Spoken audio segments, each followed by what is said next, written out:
پوری دنیا کے لوگ یہ کہہ رہے ہیں تو مجھے کہہ لینے دیا جائے مصطفیٰ 7 سمندر پار ہے لیکن تجلی پوری کائنات میں ہے۔ میرے دوستو تجلی پوری کائنات میں ہے، اسی لیے تو اعلیٰ حضرت فرماتے ہیں کہ اللہ کی سرتاب قدم شان ہے یہ انسان نہیں، وہ انسان ہے یہ قرآن تو بتاتا ہے ایمانین ہے، قرآن تو بتاتا ہے ایمانین ہے، ایمان تو کہتا ہے میری جان ہے یہ۔ اور سرکار استاذ علماء حضور اشرف العلماء علیہ رحمت و رضوان ارشاد فرماتے ہیں میری آنکھوں میں ان کے عریض انور کا جلوہ ہے، میری آنکھوں میں ان کے عریض انور کا جلوہ ہے، تماشا کر رہا ہوں نین ہی سے روح جانا کا، مصطفیٰ کو سچے عاشق یہیں سے دیکھ رہے ہیں۔ میرے ملت کے نوجوانوں آج یہ دستار بندی کا پروگرام ہے، آج اس امانت شریعہ نیپال سے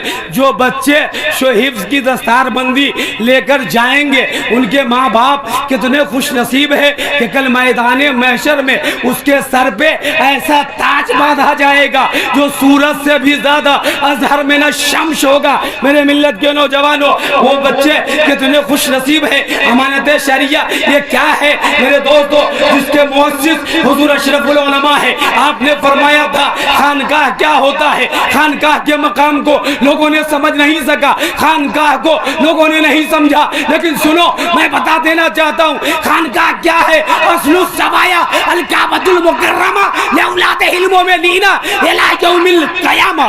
خانقاہ کی اصل کعبہ مکرمہ ہے۔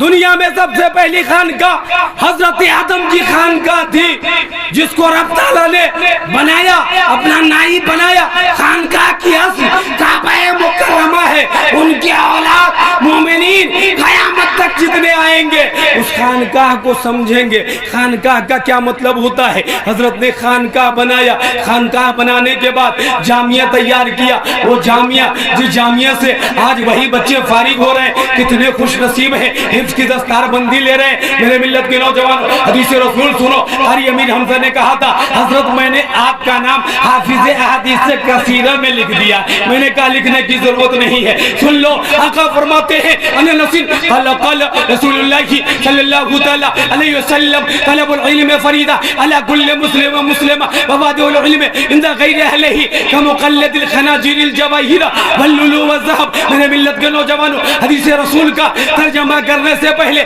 اچھے رضا پیارے رضا ہم سب کے رضا امام احمد رضا ارشاد فرماتے ہیں ادھر آؤ پیارے ہنر آزماؤ، ادھر آؤ پیارے ہنر آزما، تو تیر آزما ہم جگر آزمائے، نہ خنجر اٹھے گا نہ تلوار تم سے، نہ خنجر اٹھے گا نہ تلوار تم سے، یہ بازو میرے آزمائے ہوئے ہیں۔ حضرت انس بن مالک جس کے راوی ہے آقا ارشاد فرماتے ہیں علم کا طلب کرنا فرض ہے ہر مسلمان مرد یا عورت پہ، نااہل کو علم سکھانا ایسا ہے جیسا کہ خنجر کے گلے میں جواہرات اور موتی یعنی سونے کا ہار پہنا دیا گیا۔ بس ایک حدیث کی حضرت معذرت کھاؤں، آقا فرماتے ہیں نبی امامت الباہلی قال ذکر رسول اللہ صلی اللہ علیہ وسلم احدہم عابد والآخر عالم فقال رسول اللہ صلی اللہ علیہ وسلم فضل العالم العابد کفضل ادناکم ثم قال رسول اللہ صلی اللہ علیہ وسلم ان اللہ ملائکتہ علی السماوات والارض حتی النملۃ فی وجرها وحتى الهود يصلون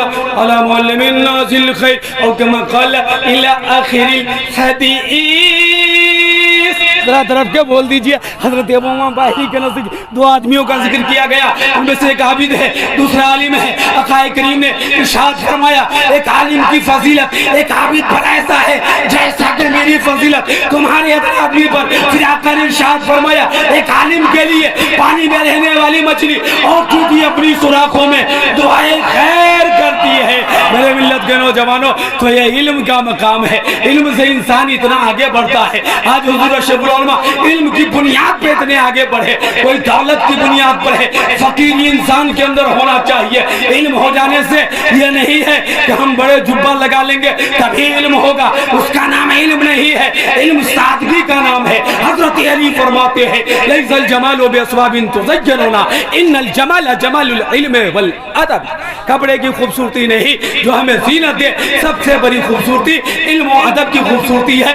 علماء ہے کثیر، ٹائم ہے قلیل، یہ ہے میری مختصر تقریر کی دلیل. والسلام علی من اتبع الہدی.